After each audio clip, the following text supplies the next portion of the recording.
একটা floor plan. এখানে 4টা বেডরুম আছে, 3টা টয়লেট আছে, একটা কিচেন আছে এবং একটা সিঁড়িঘর আছে। এটা হলো যায় 33 ফিট আর 35 ফিটে 1155 ফিট স্কোয়ার ফিট হয়। তো আমরা আগে দেখবো এই প্ল্যানটার খরচ কত আসতে পারে, এরপর আমরা এটার খুঁটিনাটি কাজগুলো দেখব। তো আমরা যদি দেখি, যদি 2 তলা ফাউন্ডেশন দিই, 1 তলা কমপ্লিট করি তাহলে টাকা আসবে 19 লাখ। আর যদি 2 তলা ফাউন্ডেশন দিই, 2 তলায় কমপ্লিট করি তাহলে টাকা আসবে 33 লাখ। আর যদি 3 তলা ফাউন্ডেশন দিই, 1 তলা কমপ্লিট করি তাহলে টাকা আসবে 21 লাখ। আর যদি 3 তলা ফাউন্ডেশন দিই, 2 তলা কমপ্লিট করি তাহলে টাকা আসবে 36 লাখ। আর যদি 3 তলা ফাউন্ডেশন দিই, 3 তলায় কমপ্লিট করি তাহলে টাকা আসবে 52 লাখ।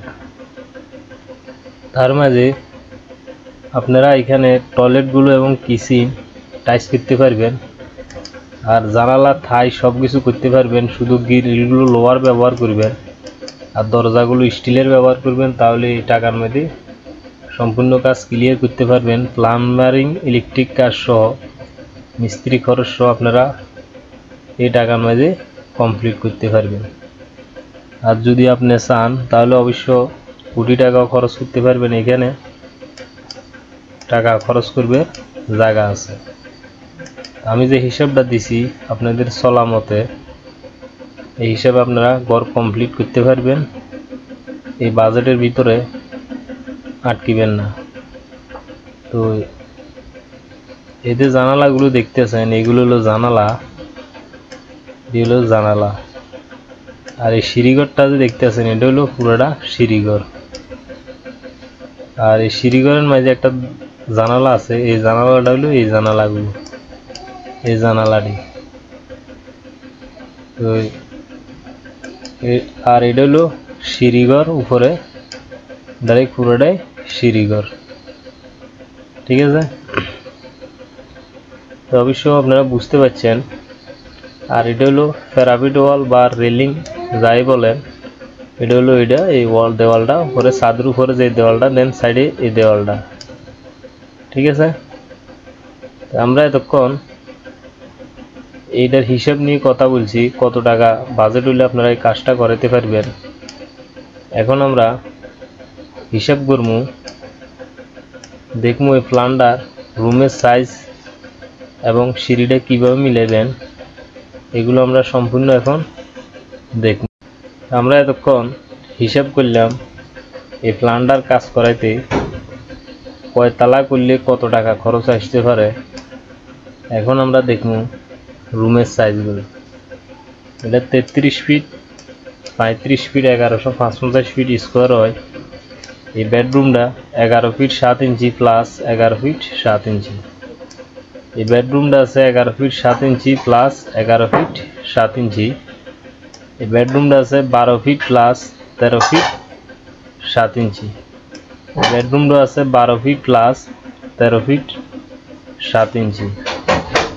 আর এই ডাইনিং রুমটা আছে 19 ফিট 7 ইঞ্চি এভাবে লম্বা, এভাবে আছে 7 ফিট 2 ইঞ্চি। আর এখানে ওপেন টয়লেটটা আছে 7 ফিট প্লাস 4 ফিট। আর এই অ্যাটাচ টয়লেটটা আছে 4 ফিট প্লাস 7 ফিট। তার মাঝে 2 ইঞ্চি করি, এভাবে 4 ফিটের দিকে 2 ইঞ্চি করি আপনারা কম পাইবেন, আর এদিকে বরাবর 7 ফিট পাইবেন। আর এখানে একটা অ্যাটাচ টয়লেট আছে আবার, এটার 7 ফিট 2 ইঞ্চি প্লাস 4 ফিট। আর এই যে সিঁড়িঘরটা আর কিচেনটা আছে, এই কিচেনটা হলো 8 ফিট প্লাস 7 ফিট 6 ইঞ্চি। আর এই সিঁড়িঘরটা এইভাবে সেন্টার টু সেন্টার আছে 14 ফিট, এইভাবে সেন্টার টু সেন্টার আছে 8 ফিট। তো এখানে এখন ভিতরে ক্লিয়ার আছে 4 ফিট আর 7 ফিট। প্রতিটা ওয়াইড স্ল্যাব পাইবেন আপনারা 3 ফিট 6 ইঞ্চি। 3 ফিট 6 ইঞ্চি করে ক্লিয়ার পাবেন প্রতিটা ওয়াইড সেলের। সিঁড়িটা এখান থেকে 12টা ধাপ দিয়ে মিলেবেন, প্রতিটা ধাপের হাইট 6 ইঞ্চি প্লাস 10 ইঞ্চি, এই ল্যান্ডিং সহ 12টা ধাপ, ধাপের হাইট 6 ইঞ্চি প্লাস 10 ফিট। এবং সিঁড়ির ল্যান্ডিংটা ডালাই দিবেন ফিলারের 6 ফিটে মেঝে যায়, আর ঠিক এই বরাবর 1 ফিট নিচের দিকে ডাউন করে দিবেন গ্যারেট বিম সহ, তাহলে বরাবর গেটটা 7 ফিট হয়ে যাব। আর এখানে এই নিচের ল্যান্ডিংটা 3 ফিট 6 ইঞ্চি ক্লিয়ার রাখবেন। রান্নার পরে এখান থেকে 12টা ধাপ দিবেন, দেনের পরে উপরের ল্যান্ডিংটাও 3 ফিট 6 ইঞ্চি বা 4 ফিট ক্লিয়ার রাখবেন। তো ঘরে ঢোকার মেইন দরজা হলো সিঁড়ির নিচ দিয়ে যাওয়ার পরে সর্বপ্রথম ডাইনিং রুম, ডাইনিং থেকে কিচেন, আবার বেডরুম, আবার বেডরুম, অ্যাটাচ টয়লেট, আবার বেডরুম, আবার ওপেন টয়লেট, আবার বেডরুম, অ্যাটাচ টয়লেট। তো এখানে এগুলো হলো জানালা, রুমের জানালা,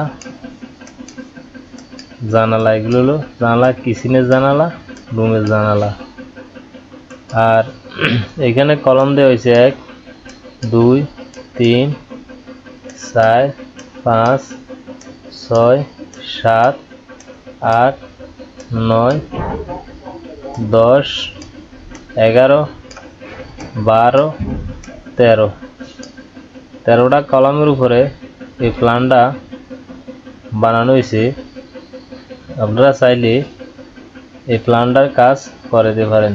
1 2 3 4 5 6 7 8 9 10 11 12 13 14টা পিলার আমি আবার গুনি 1 2 3 4 5 6 7 8 9 10 11 12 13টা ফিলের উপরে এই প্ল্যানটা হয়। 13টা ফিলের দিয়ে আপনারা এই প্ল্যানটার কাজ করে নিতে পারবেন, কোনো সমস্যা হইতো না। তো এই ধরনের ফ্রি ফ্লোর প্ল্যান যদি সবসময় দেখতে চান তাহলে অবশ্যই আমার চ্যানেলটা সাবস্ক্রাইব করে রাখবেন, ভিডিওগুলো বেশি বেশি করে শেয়ার করে দিবেন, ভিডিও দেখার সময় একটা লাইক দিবেন। তো আর যদি আপনাদের আমি যেভাবে মাপটা দিছি যদি এভাবে বরাবর মাপটা রাখেন, দেয়ালগুলো পিলারে যে বরাবর দিছি যে সাইডে দিছি যদি এভাবে রাখেন, তাহলে ভিতরে যে ক্লিয়ার মাপটা আছে এটা আপনারা বরাবর পাইবেন। দেওয়াল যাইবার পরও এই মাপটা ক্লিয়ার থাকবো, একটুও বেশ কমিত না, আপনারা ক্লিয়ার মাপটা পাই যাবেন। তো আর এখানে যদি আপনাদের জায়গা থাকে আপনারা সামনে বারান্দা দিতে পারেন বা সাইডে বা বারান্দা দিতে পারেন।